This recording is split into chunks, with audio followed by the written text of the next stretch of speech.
La Samaritaine.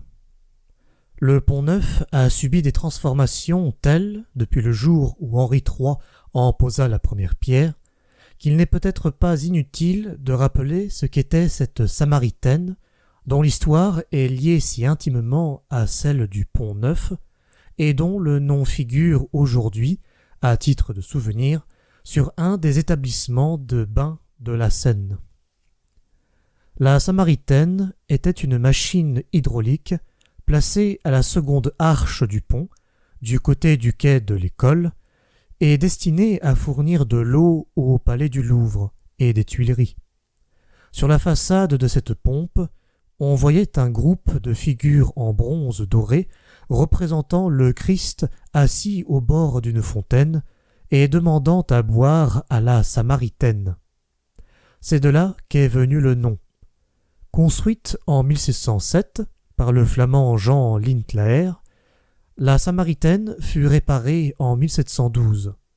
Les travaux de réparation, qui durèrent 3 années, donnèrent lieu à des couplets dont voici un échantillon. Arrêtez-vous ici, passant, regardez attentivement. Vous verrez la Samaritaine assise au bord d'une fontaine. Vous n'en savez pas la raison ? C'est pour laver son cotillon. La Samaritaine fut entièrement reconstruite en 1772 et en 1813, elle se sépara pour toujours de son vieil ami le Pont-Neuf. Si l'on en juge par l'impression que la Samaritaine faisait, à la fin du XVIIIe siècle, sur l'auteur du tableau de Paris, il était temps que cette construction disparût.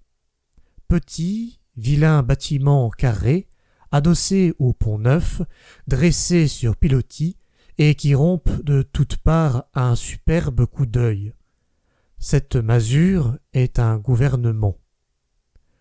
Le fameux gouverneur de ce gouvernement a dans toutes ses immenses parties la fonction de faire entretenir l'horloge, et l'horloge ne va point. Ce cadran, vu et interrogé par tant de passants, est des mois entiers sans marquer les heures. Le carillon est aussi défectueux que l'horloge. Il déraisonne publiquement, mais du moins on a le droit de s'en moquer. Il sonne dans toutes les cérémonies publiques, surtout quand le roi passe.